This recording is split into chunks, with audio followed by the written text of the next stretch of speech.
We're here today to talk about cover cropping management decisions, and we appreciate everyone joining the webinar. Today's webinar will last an hour. We're going to have two speakers. First, we'll cover off an introduction, followed by Cover Crops 101 with Anne Verhollen of OMAFRA. And at the end of Anne's presentation, we'll field questions from the floor. Following Anne's presentation, we'll have Chris McNaughton from the University of Guelph Ridgetown. And today, Chris is going to talk about managing cover crops and difficulty to control weeds. We'll follow that with questions as well.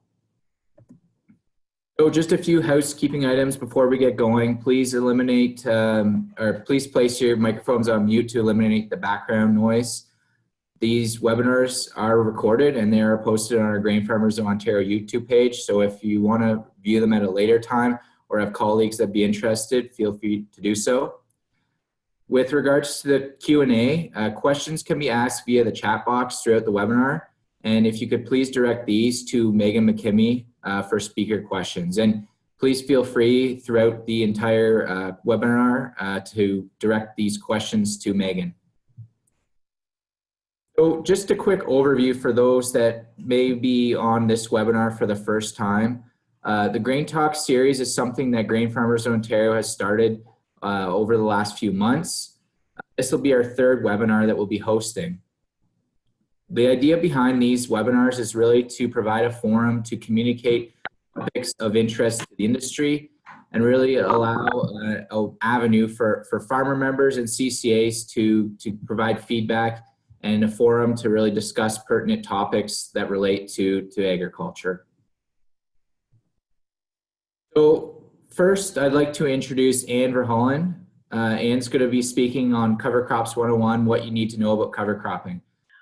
So Grain Farmers asked me to do Cover Crops 101, and so we're going to start with a little bit of a discussion around cover crops, and then I really wanted to show you some of the places where you can find some better information, or some other information anyways. And almost every cover crop talk you go to right now, you're going to see somebody talk about all the benefits, and I recognize that you probably already know the benefits. And I always talk about wind and water erosion, building soil structure, you know, all the lovely root exudates, building carbon, those kinds of things. But there are some other things going on that we're starting to get a little bit better knowledge about. And I think there's places where cover crops can show a real return on investment very early on. And one of these has to do with weed control. So here's some pictures from Mike Kelbra. And I got to give Mike credit because he did something that I really wish I had done. I don't know about you, but there's a bunch of fields in my neighborhood that drive me crazy every year because they'll be in wheat and then there's no clover, there's no nothing else, and they grow up in weeds, and that's the kind of thing I see. And I see the weeds that you're seeing on the right hand of your screen. On the left hand of the screen, you'll see just above the photo credit from Mike is a field of oats that were planted about a few weeks earlier. And here's a close-up of those two fields. So field one, the growers made the choice to put a cover crop in. On the other one, there's been no choice made, and a real opportunity missed, because you can see Mother Nature tends to fill that void. And Mike, I got to give him credit, because he not only did he drive by and get frustrated, he also got out and did some quarter-meter square type harvest of weeds. And so you can see under field one where we've got the cover crop, it's doing a great job, even though it's oats, it's doing a great job of suppressing and reducing the size of the weeds that are getting established after weed harvest.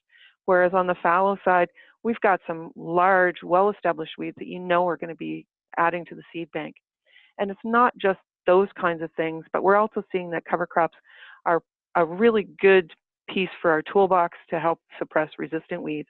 So again, some pictures from Mike from this spring, looking at a rye cover crop versus the edge of the field where you can see that we've got Canada fleabane, and then he followed it up looking at the fleabane that was present. There's still fleabane present in the rye cover, but it's very small. You can see it's only about 10 millimeters, whereas the stuff that's got no competition with the rye, it's a lot more numerous, and it's certainly much more advanced physiologically and in just overall height. So it is, cover crops offer a real opportunity, one more of those tools, and it's really hard for weeds to get resistant to things like that. So the best place, I think, and it's really timely doing this webinar right now, the best place to start is to establish cover crops in winter wheat. So here's a tweet from Tori back in the winter time, and this might be a little extreme. It's like skiing with your applicator, but Gerard was out putting on his red clover and hoping that the snow would take it into his wheat. And it's a great place to start. We know with wheat, when we frost seed red clover, that we've got a chance for a really good nitrogen credit. And I recognize this year has been a challenging year for red clover. A lot of it was there in the spring, and then with the dry weather we've had this summer, it's definitely been a challenge. But we know we've got a good nitrogen credit, and we've got some excellent work by Bill Dean and Dave Hooker. Here's the results from, and I'm sure you've probably seen these ones before too. The results from Dave Hooker from 2010 to 2016 on the long-term rotation and tillage trial, just looking at the difference that the red clover in the rotation makes. And keep in mind, when you're looking at this chart, all of this has had at least 180 units of N, so it's not the nitrogen credit coming from the red clover, and we're just comparing corn yields after wheat, either with or without red clover. And you can see that we're still getting a 9 bushel advantage on average from having red clover in the rotation. So nitrogen's non-limiting, but we're still getting a boost from having that diversity that the red clover is bringing into that rotation. And that's pretty significant. Now, what about the other times where, like this year, where clover didn't catch, or the herbicide choices that you've made or had to make just make it not an option? There's a few things to think about there. One is the timing. Where are you at with what growing season is left? So where are you in the province?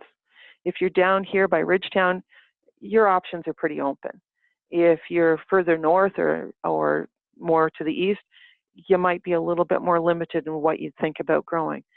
Got to consider what the next crop's going to be. How much residue do I want to deal with? What is it? Is it corn? Is it beans? Things like that. There's lots of options out there that can be very inexpensive, things like oats, barley. There are fellows who go in after wheat if they need feed, and they'll even put sorghum Sudan down and get 1 or 2 cuts off of it, particularly if they've got manure to apply. And you need to consider adjusting your seeding rate based on the goals. And the picture that you see at the bottom just is a reminder that spreading the chaff is really, really important if you're looking at putting a cover crop in, because you'll get a lot of suppression because of the nitrogen demand of that chaff. Just the wide C to N ratio is really sucking all the nitrogen in that field and just tending to suppress anything that we've got growing there. One question I often get is, or I'll get the flippant comment at a meeting, well, I've got lots of volunteer wheat, I'll just make sure I blow out more over the back. Yeah, that's an opportunity, and it's certainly possible. The only thing is, the work that we've done down here, looking in the 3-county area under some soil and crop funding, looking at various cover crop approaches, we did use a volunteer wheat check strip in all of it. It was replicated. So here's some examples from one year in particular, just looking at a plot, the strip that was the volunteer wheat in Ridgetown, one in Thamesville, and another one near Thamesville.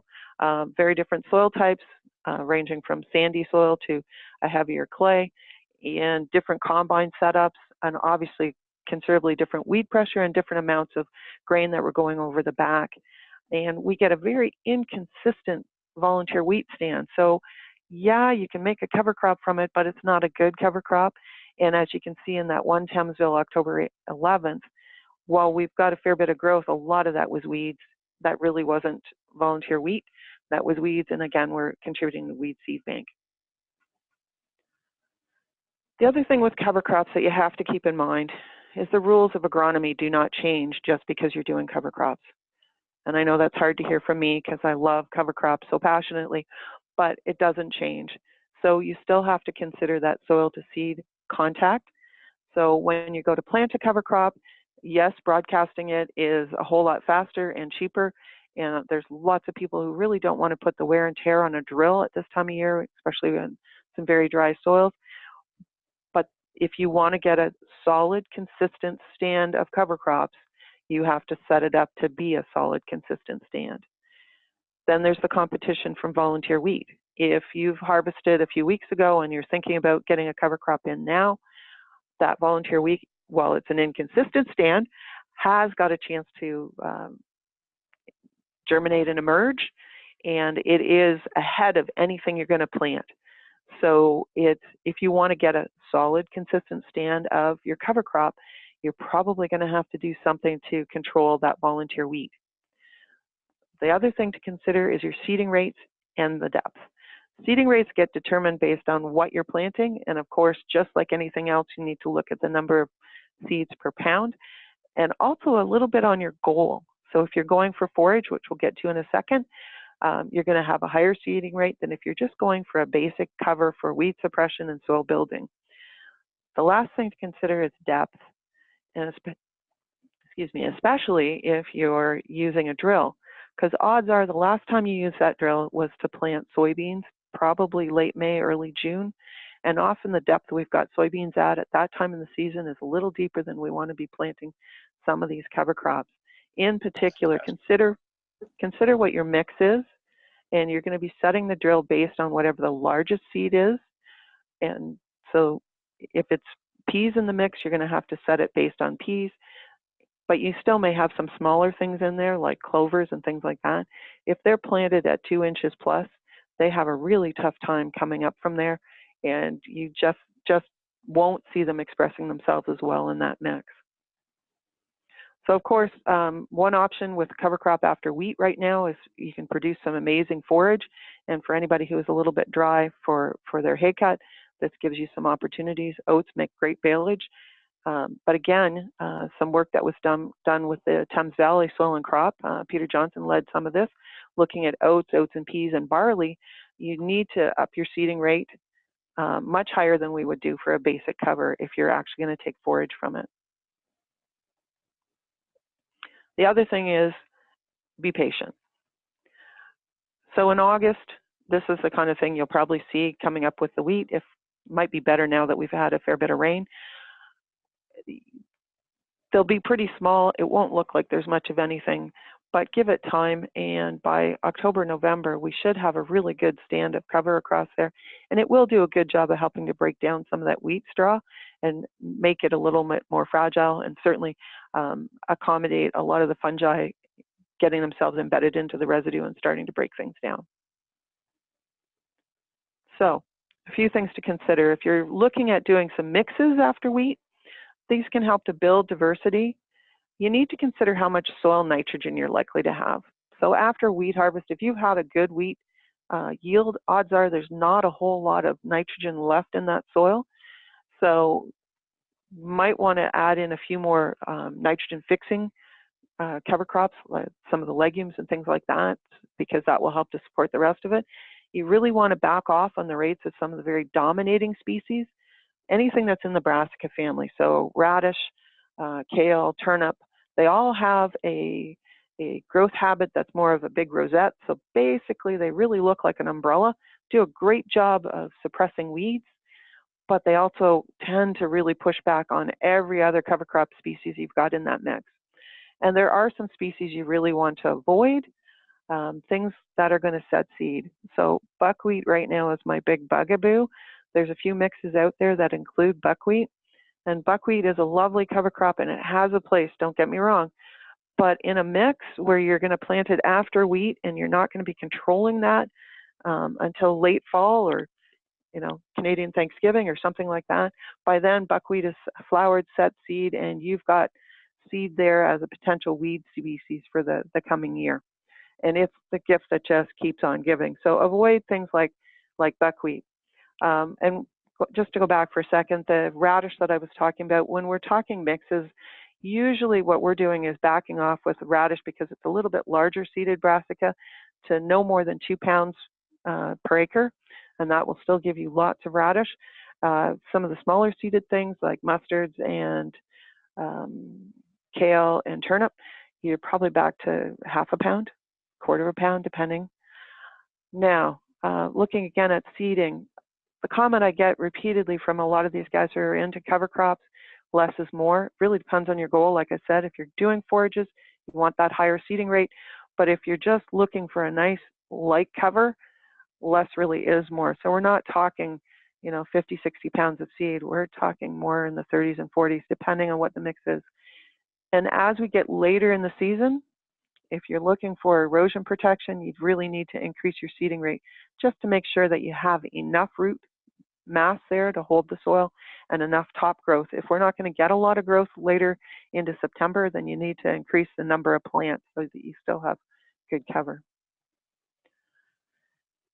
So to get the most out of cover crops, the first things first, do your research. Some of the most successful guys, successful growers that I know, spend a lot of time looking through the internet and thinking and looking at YouTube videos and talking to people and visiting and doing. Right now is a great time to go out for twilight tours and field days and things like that. It's good to start small, but treat it like a crop. So you got to treat it not as an afterthought. It's got to be something you're going to give some priority to, because if you're going to adopt it across a larger acreage, you need to really assess it well. Start simple. So winter-killed species, things like oats, radish, keep the mixes simple if that's what you're trying, and keep your seeding rates low so that you can get used to the amount of residue that you're likely to have. A lot of times in the fall, that residue looks really intimidating on oats and radish, but by springtime, if you've got some active biology and a good winter, it'll be dead. The other thing, keep it affordable. Cover crops shouldn't cost you your shirt. Know your goal and adjust your species and your seeding rates. Again, pay attention to the agronomics. We need to have that good seed to soil contact to get off to the races. One of the observations we had with our early work looking at cover crops was the difference between seeding with a drill and broadcast could be, depending on weather conditions, it could be more than a week's growth. That starts to make a big difference at this time of year as we're starting to get into shorter days and just starting to run out of growing season, no matter how hot it is right now. It's good to target those early harvested crops. Those are the easy places to get cover crops in. So after wheat and other small grains, after early vegetables, after silage corn. And then my really, really key point here is plan how you're going to terminate this cover crop. Have a plan in place. Know that it's going to all die or it's not all going to die. And keep in mind, those winter-killed species that we talk about, like oats and radish, we talk about them as being winter-killed, but we have had some winters lately where they haven't all died, either because it's been an extremely mild winter, or we've had snow that has hit while everything was still alive and insulated those crops or chunks of radish root, things like that, and kept them so that they could get going again in the spring. That is why I also have here, have a plan B. So I have your plan A for termination and have a plan B in mind so that you're ready to rock and roll with it as soon as you have to. So a couple places where you can find some more information. There's a really cool decision tool that's part of the Midwest Cover Crop Council, and Ontario is part of the Midwest Cover Crop Council. So if you go to their website, it's pretty easy to find, you'll see that there's a thing there called selector tools. If you go into the selector tools, you'll have a choice between a row crop tool or a vegetable tool. Currently, Ontario does not have a vegetable tool under this website. We just have a row crop tool. And so if you go in there, you'll be able to look under location information. You'll see Ontario, and then you can select your county. And when you do that, we've got the frost freeze weather data, long-term weather data backing this up behind it. So that's why you're asked to select your own county or your own location. And then after that, it'll start populating it with a variety of different cover crops and giving you an indication when we can get reliable establishment, when there's a risk of freezing, and when there's an opportunity for frost seeding. And then you'll see that there's a blue bar there that talks about there's the possibility of aerial seeding or interseeding. So then it takes you through a number of other things as far as asking you to put in what crop it's going to be when you're planting. Those don't drive a whole lot. The pieces that really drive this website. This decision tool is selecting the drainage information and then selecting the attributes. So what are your goals? Do you want it to be a soil builder? Do you want to have a nitrogen source as a nitrogen scavenger, erosion fighter, those kinds of things? And then it'll gradually populate the list, or depopulate the list actually, and suggest various cover crops. And then from there, you can click on those various cover crops, and there's an information sheet or specs page that has a lot more information about seeding rates and any other comments about concerns or tips and things like that. The other thing that you might find useful right now is the Midwest Cover Crop Council has also made a mobile app out of their cover crop field guide. So it's very inexpensive. You can just go to the App Store and pick it up. You pay your subscription, and then it'll tell you to come back in and update it every year. And that way you've got all the basics on cover crops right with your phone wherever you are. We also have a variety of information available through the Ontario website. So if you go to ontario.ca/cover crops, you'll find that we've got a whole selection of information on cover crops. We also have a listing of various people who market cover crops with a listing of what they've got, and we do update that yearly. There's a number of new publications, from the postcards on cover crops to some of the new BMP publications on interseeding, winter cover crops with manure, and other things like that. So there is a wealth of information out there now to support your cover crop decisions. And if there's any questions, I'd be happy to take them. Thanks, Anne. That was a great overview. Had a couple questions come in while you were speaking, and if there are any questions still out there, please feel free to type them in the chat bar, and we'll have them answered. So one of the questions came through, stated that they've used red clover and wheat for a number of years, but are really unsure how you would suggest I expand the use of cover crops in my corn, soybean, wheat rotation. Okay, I have to admit I focused on wheat this time because if I wanted to get into the others, Chris wouldn't have any time to talk about killing cover crops. There's other opportunities to get cover crops into the corn and soybean portion of the rotation. There is the option of interseeding into the corn. There's a variety of options there, whether you're interseeding at that V4, V5, V6 stage, or you can come back later, just prior to harvest or just after harvest.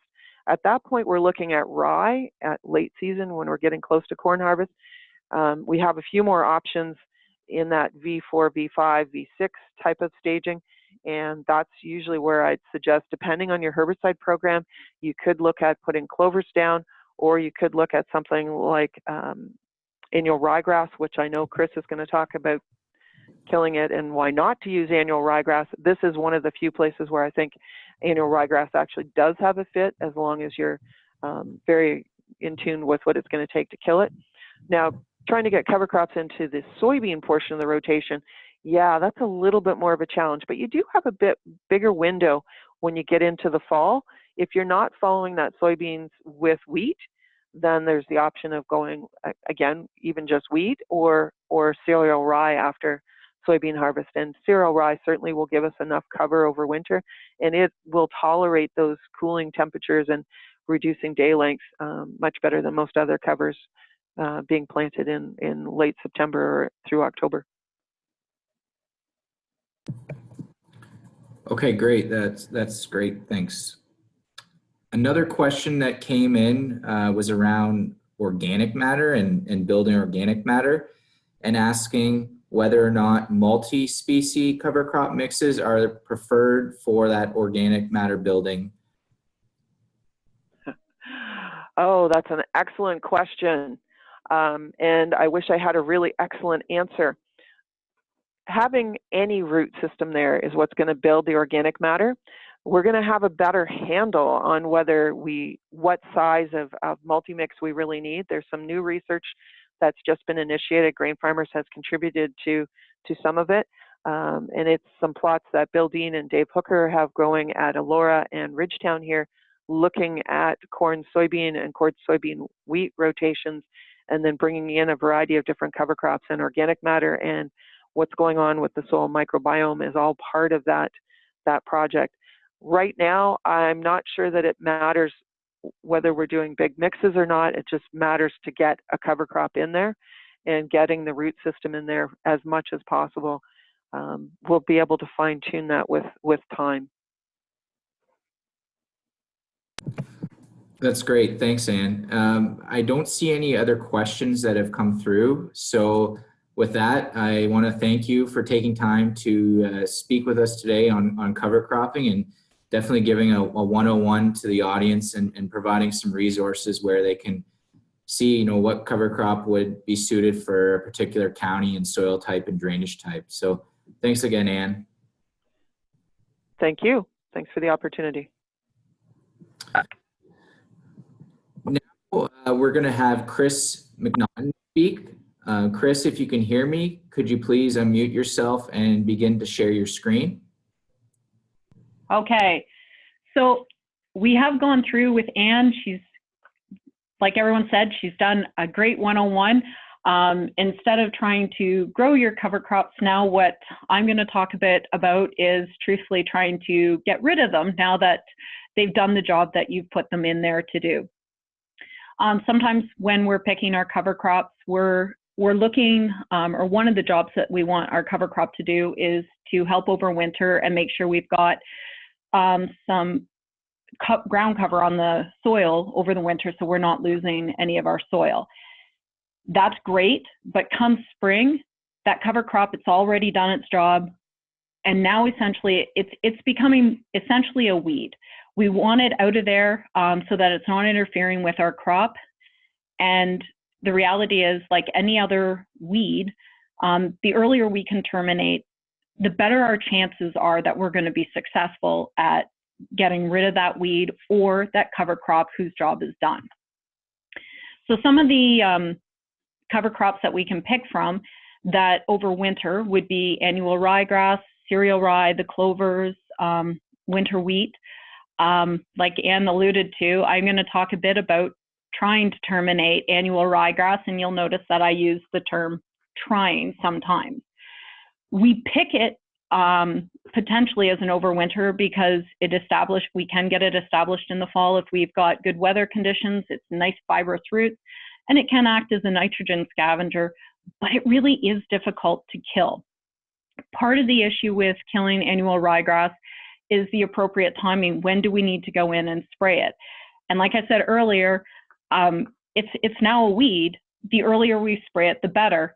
But there's still a little bit of debate on how early is early and are we going to get complete kill. If we look at some of the material from the Midwest Cover Crop Council or Oregon, they're telling you that you should get good control if you spray it up until about the 8-inch stage and definitely before the first node development on that annual ryegrass. But if we look at Australia, who's actually been battling, you know, annual ryegrass as a weed for a number of years, they're a lot more harsh on when we should be controlling it. They're suggesting that we should be controlling it at the 4 to 5 leaf stage and definitely by the first or second tiller. So we've got this whole issue on timing. When's the best time? We also need to make sure that we're picking the best herbicide and we are putting on the best rate for it. To compound all of that, in the back of your mind when you're considering annual ryegrass as an overwintering cover crop, I'd really like you to think of the resistance issue. When we look at what's going on in Australia, we know how problematic annual ryegrass is to control and how much of a problem it is because of the resistance it has developed. There are biotypes of annual ryegrass in Australia, that are resistant to 7 different modes of action. To put that in perspective, in Ontario right now, we've got weeds that are resistant to 3 modes of action, and we're not liking it much, okay? To have something that's resistant to 7 is definitely problematic, okay? So in some of my trials that we've run with the annual ryegrass termination, we were looking at really when is the best time to try and spray it to terminate, and what herbicide combinations should we be using. The herbicides I was looking at was glyphosate alone. And I was using the 1350 grams acid equivalent. So if you've got a 540 formulation, you're looking at 1 liter per acre on that one. I've also tank mixed that rate of Roundup or glyphosate with a group 1 like Select and group 14 like Aragon. When we look at the trials, and this one here, I sprayed early, that April 26th date. I know you're seeing a lot of green and weeds in there, but keep in mind this picture was taken July 6th. I haven't sprayed anything since that April 26th spray date, but what you should be noticing are these really nice pink flags that are in there. Those pink flags are documenting all the annual ryegrass plants that escaped the application of either glyphosate alone or glyphosate with the tank mix. Not only were the plants green and alive, they were starting to set seed, and they were actually pollinating when I took the picture on July 6th. So just to put that into perspective, when did the spray actually go down for development stage? On these crops for me, they were just under the 8-inch stage for height, but developmental stage, they were at about 4 to 5 tillers. So I was within the Midwest Council range, but I was a little late, for the Australian range of when we should be controlling this annual ryegrass. So if I take a step back and I think, hey, maybe I'm going to spray it off a little bit earlier. I'm going to try a fall application. Same thing with the glyphosate, same rate. Now I'm going to be hitting the timing that fits both for Australia and the Midwest Council. The problem is when I did that, yep, I killed off the majority of my annual ryegrass, but you're still seeing those 3 pink flags documenting where I had escaped annual ryegrass. And again, that July 6th, when I was taking these photos, you can see they're out in seed, and even the fall terminated ones, I've got pollination. So this is my best case scenario. I'm controlling it early, like I said you need to be. I'm controlling it with glyphosate, and I've tank mixed it with another mode of action, which if you're going to try and get good annual ryegrass control, you better be tank mixing your glyphosate with another herbicide, with another mode of action, particularly a group 1 like Select or Assure, or the group 14s with Aragon. So these are some of the reasons why I'm a little concerned about having annual ryegrass overwintering. And you're looking at this likely and saying, hey, there's really not a big issue. When I look back at those plots, I only saw 3 flags. My plots are about 20 feet long or 8 meters in length. And yeah, I've only got about 3 plants surviving, but put that into your field, okay? If every 20 feet you're having, 3 to 4 annual ryegrass plants survive, that starts to multiply. And I'm gonna say this plot here, where you saw that 3 to 4 plants surviving in just the glyphosate alone plots, that was really low. In another one of my plots that I sprayed this spring, different soil type, I was getting about 30% regrowth on the glyphosate alone application. I had less regrowth when I was tank mixing that group 1 with it, but I was still getting regrowth. And what we usually see happening is when after we spray, we go back and we look at that annual rye, and it looks pretty good. It looks like we've got fairly good kill, but if we look down at the bottom of the annual ryegrass, we see these green bits coming back. And depending on weather conditions and soil conditions, the green that doesn't die back will actually start to form that whole new annual ryegrass plant that will eventually set seed. Those 3 to 4 plants that survive every 20 feet, best case scenario, they put out an awful lot of seed. We're looking at about 500 to 1,000 seeds going back for each of those plants. So just on its own, that's a lot of seed going back into our soil seed bank. And then you tie that in with the ability for annual ryegrass to cross-pollinate and spread its genetic variation. So if you've got 2 of those plants that escaped your herbicide application, and they escape because they've got low-level resistance to that herbicide, and you compound that to maybe even they have low-level resistance, and you know, they have different mechanisms of low-level resistance. The resulting progeny, so that F1, is not only going to be resistant to the herbicide, it's going to have two different ways for it to be resistant to that herbicide, again, causing more headaches down the line. And if you're thinking this doesn't happen that fast, research out of Australia has shown that you can get resistance developing an annual ryegrass in as soon as 5 generations, not years, generations within that. So you're moving from a situation where you've got ryegrass that was completely susceptible to a herbicide to being over 10 times more resistant to that herbicide in 5 generations. Okay. In addition, I know when you look at, again, those 3 to 4 plants that survive and you're still thinking, well, maybe not a problem, I'm going to get it with my second application of glyphosate, because most of us are growing glyphosate resistant crops following our cover crop termination.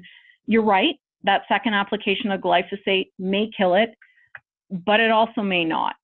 In some of my trials where I've got the ryegrass termination, and then I've gone back in and planted soybeans this year. This picture, by the way, was taken this last Monday. And you can see I've put on my second application of glyphosate. This time I've actually upped it to the 1,800 grams acid equivalent rate, which is, you know, the 1.34 liters per acre rate. I've still got ryegrass that have survived both applications of glyphosate. And as of Monday, they were out there pollinating. Okay. So for me, that is a concern when I look back at how ryegrass behaves and how the genetics and gene variation can happen and how quickly it can happen. So if I'm looking at terminating my ryegrass, because that's what I've decided to put in for an overwintering cover crop, you need to be terminating that crop as soon as possible. Okay? You need to be using a high rate of glyphosate, and I'm going to say I would consider using that 1,800 grams acid equivalent or the 1.34 liters per acre. And if you've decided you're not doing that, please at least use the 1350. Do not use the low rate. You also need to be tank mixing that glyphosate rate with another herbicide with another mode of action. So the group 1s like Select and Assure work really well to help increase your rate of kill, I guess, on the annual ryegrass. But you can also use group 14 with Aragon. You get the injury symptoms and the kill a little bit earlier. Keep in mind, even when you're tank mixing with other modes of action, please watch for regrowth because it is likely going to happen. Okay, so those are some of the reasons why, like Ann said, annual ryegrass, as far as an overwintering cover crop, is likely not my favorite. I'm really worried that it's going to become a weed issue for us down the line. On the other hand, if we're looking at cereal rye, it has a lot of the same benefits that annual ryegrass has, but when we're considering it, and cereal rye is way easier to control. We can control cereal rye with one application of glyphosate. We can easily do it with that mid rate, that 1350 grams acid equivalent. And the truth of the matter is timing isn't so much an issue with respects to control. We can pick when we want to terminate it based on how much residue we want to deal with when we go planting.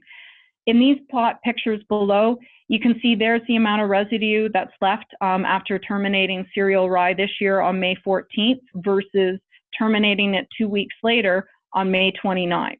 A lot of biomass can accumulate in 2 weeks with cereal rye. So you want to make sure you're terminating it when it's best going to suit your planter and the crop that you're putting in. The other thing to consider with cereal rye is that it does have allelopathic effects. So we are going to get a little boost in weed control when we choose cereal rye as our cover. So how clean can our plots look, or our fields look, pardon me, when we're spraying cereal rye? This one here, this image had just glyphosate going down at 1350 grams acid equivalent, so the 1 liter per acre. I sprayed it on April 29th. I took this photo a month later, and there's absolutely no regrowth, okay? It's not like annual ryegrass where I've got 3 or 4 flags in there. It's clean. And the reality is, if I tank mix this, the Roundup with, Select or Aragon, I'm not going to get any improvement on control of cereal rye. The glyphosate will take care of it on its own. You might want to put in a group 1 Select or Aragon if you have other weeds that you're concerned about. But with respects to just killing your cereal rye, you're good with just the glyphosate. Okay. How much residue are you going to get? Again, it depends a little bit on when you're killing off that cereal rye. If I kill off my cereal rye in the fall, okay, so November 7th, I really don't get much residue left on the surface. What residue you're seeing in this image is really all winter wheat residue left from the previous crop. There's the amount of residue that I had left on April 26th, and then I had taken this picture May 15th, so about 2 weeks after I sprayed that plot. So if we look at the allelopathic effects, and that's sort of where I'm going to end up with on this talk, we actually get a fair bit of weed suppression with that cereal rye. If you're looking in between these 2 rows of cereal rye, nothing's been sprayed here, and it's pretty clean. There's not very many weeds growing in there. Right beside it, where an application of glyphosate's actually gone down, we've got a fair few weeds popping up. So we know we've got a pretty good effect with respect to weed suppression out of that cereal rye. So if I'm going to talk about cereal rye termination and controlling this one, it is way easier than annual rye. It makes me feel a whole lot better. I'm not worried about resistance developing because I know that I'm going to get consistent and really good control of this crop with just glyphosate, and I can use the lower rate, that mid rate. My termination on when I'm going to kill off the cereal rye, it's more dependent on how much residue I can deal with and how much I'm comfortable with as a producer, rather than if I wait too long, I'm not going to be able to control this cover crop. The other thing you might want to consider when you are determining when you're killing that off is a little bit of long-term forecast on where you think that spring's moisture is going to be. You don't want any competition, I guess, with the cereal rye potentially taking the moisture out of your soil before you get planted. So where I'm going to jump to next, and there's a switch in slides here, Francois Tardif isn't able to participate today, but he's been doing a lot of research on the allelopathic effects of cereal rye and how we might be able to use those effects as a tool in our toolbox to control some of these weeds. So using cereal rye not just as a cover crop and all the benefits that it brings, but also as a method of weed control. He's looked at a number of problematic weeds, but in particular, Canada fleabane and glyphosate Canada fleabane, resistant Canada fleabane, because it's becoming more and more problematic for producers. We know that Canada fleabane itself, its life cycle, it actually has 2 different life cycles. It has the one that we're more familiar with, the winter annual standard one, where the seed drops in late summer, we get that fall germination of Canada fleabane. In the spring, when it starts to grow, it comes out as that rosette, and then we get the typical flower production midsummer. That second life cycle is almost more problematic with respects to weed control for us. In this one, in this life cycle variation, either the Canada fleabane doesn't overwinter well and is killed, or it just germinates in the spring. But what happens is we have essentially no fall germination. There's definitely no rosette that comes up early spring. The plant jumps pretty much to that juvenile stage right away, and it starts to bolt as soon as it germinates in the spring. And then it flowers in the midsummer, just like the life cycle one. The problem is what they find is these spring germinated Canada fleabanes, they grow super fast and they're a little bit more robust than our fall germinated ones. And some of these are they're going to cause us a few headaches with respects to control.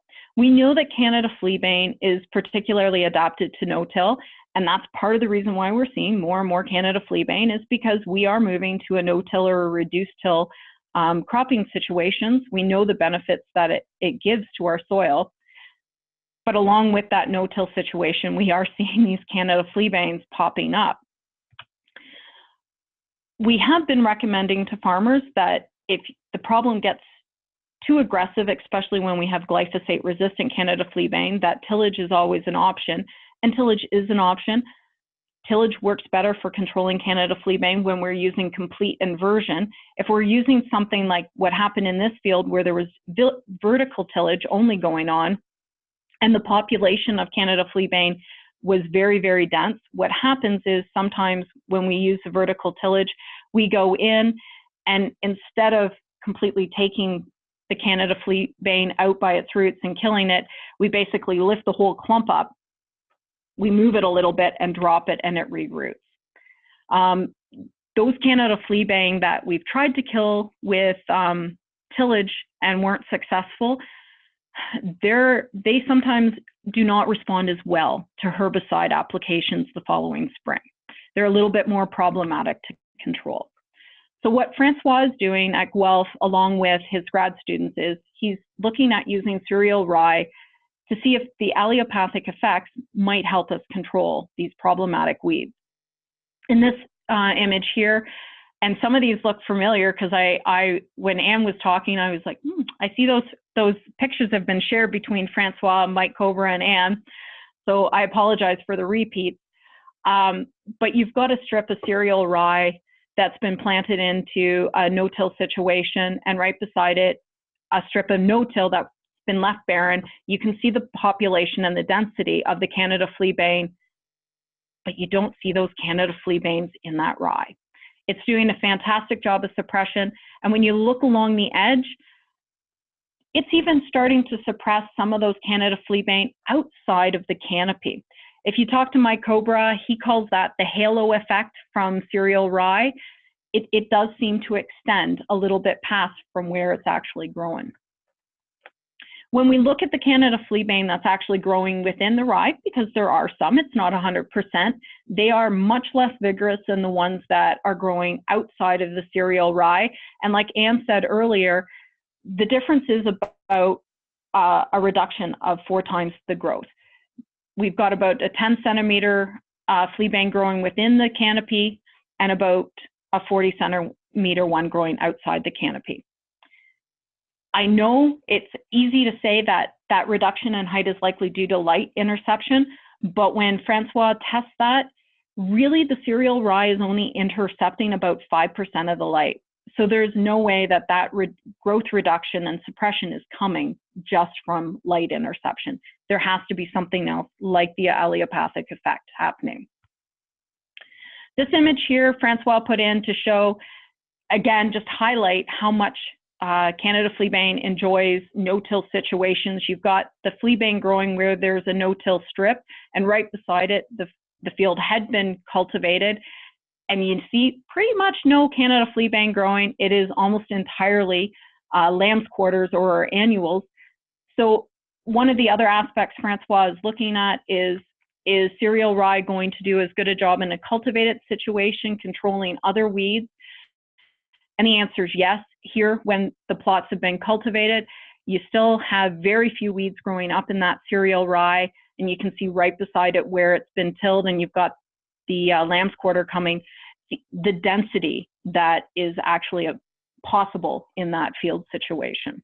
And there's Mike Cobra's halo effect going on again. Okay, so what Francois is hoping to do by looking at this research is finding a way where we can implement cereal rye as part of our weed control program, in addition to all the benefits it's giving us as a cover crop. And part of that reason is we are having difficulty controlling some of these glyphosate-resistant weeds. And I know I've talked about fleabane mostly today, but there are some other weeds that cereal rye could help us with. But even in addition to those glyphosate-resistant weeds, we're hoping that it can help benefit control some of our annuals like lamb's quarters and pigweed as well. In addition, we know that despite our best attempts, when we go in with herbicides, we're trying to hit those weeds when they're going to be most susceptible. at the best rates and the best timing, but sometimes it doesn't always work out for us. And sometimes the herbicides don't work as well as we anticipate. So Francois is also hoping that if we can incorporate that cereal rye, we can perhaps eliminate or mitigate some of the escapes that are going to happen when we have those herbicide failures or we just aren't timing it correctly. And some of his examples were this year where he saw some taller fleabane that escaped a dicamba application, possibly because they were a little bit too tall for control, or if we accidentally put on a lower rate of herbicide than what we should expect, like this image here with 2,4-D, or when Aragon just doesn't do its job, and we're expecting it to. And that happens when we're trying to control particularly the glyphosate-resistant Canada fleabane. So that's pretty much my summary. I hope that the take-home is that you're going to aim towards maybe another crop or cover crop to overwinter other than annual ryegrass. Like Ann said, it does have a time and a place. I'm just a little concerned that the overwintering is not the right one. My preference really would be the cereal rye because it's so much easier to control and because you do get that allelopathic effect. And that's pretty much it for me. Great. Do you have any questions? Yeah, we actually had a couple questions come through while you were chatting. One question, and it ties into kind of your last point there, is the ryegrass. Kind of, you don't like to see it being used as a cover crop, maybe overwintering as much because it is difficult. But the question was, after spraying annual ryegrass, how long, or when should I check for regrowth? Okay, that's a good question. Glyphosate alone, we know, is slow acting, right? So it's going to take at least a week to even start to see effects from the glyphosate. When I'm starting to see regrowth, it's usually after the 2-week mark. I can definitely see regrowth, 28 days, a month after I've sprayed. Usually that month after, if I'm going back in and rating or reevaluating my application, what I'm starting to see is, I can get either, low levels of regrowth, say 10%, or like I said, this spring, I was getting some that were back to 30% about a month after spray. So I'd be looking anywhere in between the two week after spray to a month for sure. Okay. Okay, that's great. We have another question here, and this is on cereal rye. The question is, spray 2,4-D in the fall if we have cereal rye planted in the field? Sorry, so the 2,4-D shouldn't harm the cereal rye. 2,4-D should just be getting, and I'm not sure if I'm understanding this question correctly. So if I'm not, whoever asked it, please rephrase or get me back on track here. But 2,4-D should be fine on the cereal rye. I wouldn't be worried about hurting it. It should just be taking out broadleaf weeds at that point. If you're putting down the 2,4-D in the fall, it should help you get any broadleaf weeds that are maybe left in that field. And in that respect, it's probably a good combination. I'm not sure if that's really what you were looking for, though. We can see if the person will write back and clarify their question and go from there. But we have another question that answers the question. Thank you. Okay. Final question here, unless there's others that are going to come in. But the question is again on cereal rye. How long should I wait to plant my next crop after burning down cereal rye? Okay. And that's I'm going to say it depends a bit on the crop. I know people have had some issues planting corn right after. There's been times where they found that maybe your corn yield drops a little bit, but it doesn't happen all the time. We do probably need to look at that a little bit more and see what is maybe causing the decreased corn stand. But generally what they're saying is if you're planting corn after cereal rye, make sure you're waiting at least like 2 weeks, 14 days before you're going in and planting the corn. Maybe, you know, if you can push it a little bit longer, that would be good too. Soys, we haven't seen a lot of impact of the cereal rye on soys. So the truth of the matter is you can spray, it's what you're comfortable with and what your planter is able to handle. You can spray off the cereal rye, wait a couple of weeks until, you know, you've got less residue to deal with, and then go in and plant. But if the rye is small enough and your planter is able to move that residue or trash, you can actually spray it pretty much the day before planting and plant in. You just need to go back to what Ann said about good agronomic principles. Make sure you're getting good soil to seed contact with your soils so that you've got a good stand. Perfect. Okay. Thanks, Chris. That appears like the end of the questions. I don't see any more coming through. So we just want to thank you again for taking time to present some of the work of yourself and Francois. I think you give a great overview with regards to cover cropping and maybe some of the issues with particular cover crops when it comes to winter killing and you know, modes of action.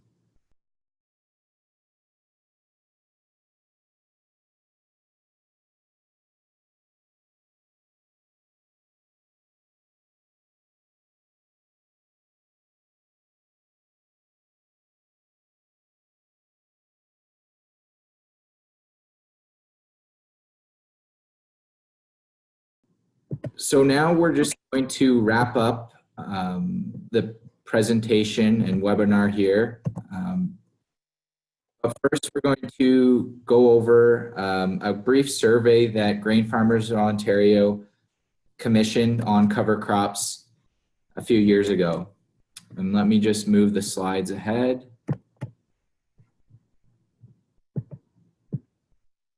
So back in 2016, UFO commissioned a survey to really better understand cover cropping practices here in Ontario.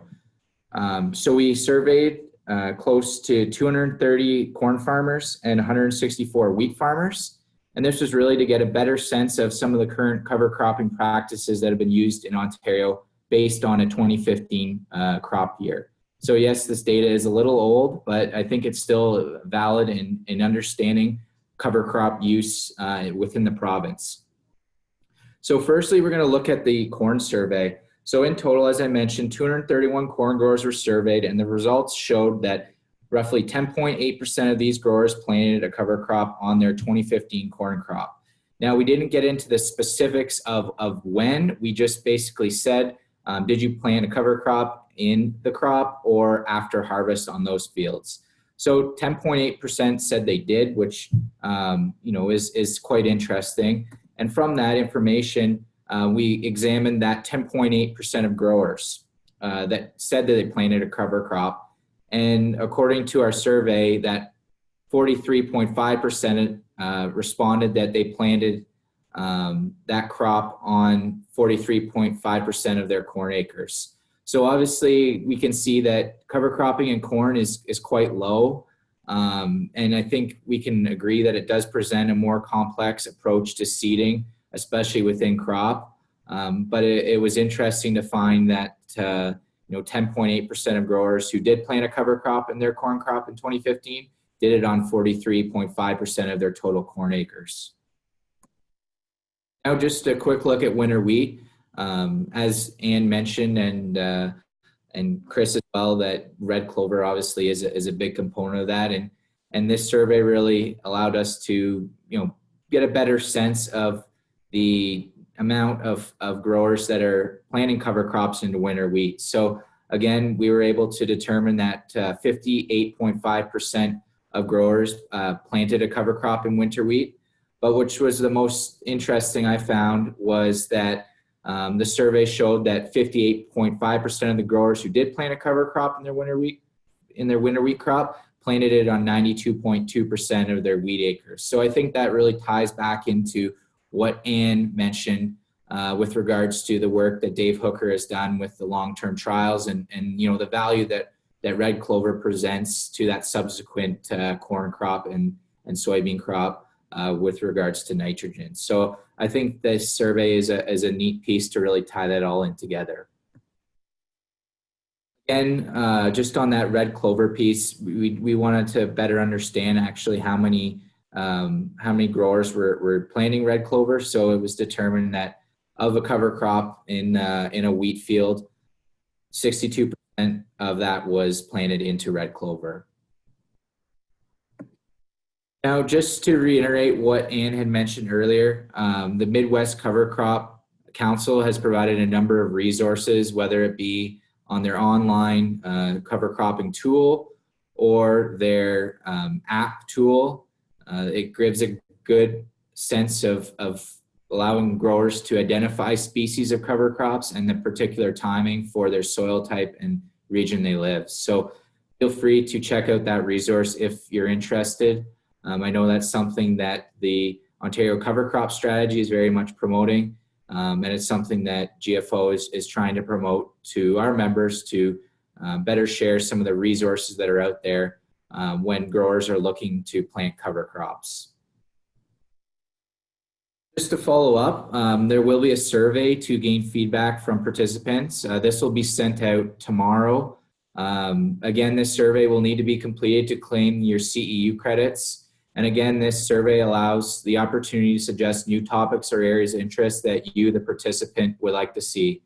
Ultimately, we really would like to see feedback from this, as it's important to benefit future webinars and future participants. So we'd greatly appreciate that. For those of you that have the QR scanner for your CEU credits, please feel free to scan that now. For those of you that don't, there will be an area within the webinar survey to fill in for your CEU credits, so don't worry. So I'll leave this slide up, and if there are any final questions or comments, please feel free to pass them along, but otherwise we're going to sign off. So we want to thank everyone for participating in today's webinar. We hope that you find it useful, and please stay tuned to future webinars where we will try to provide the next latest and greatest information for agriculture. Thank you.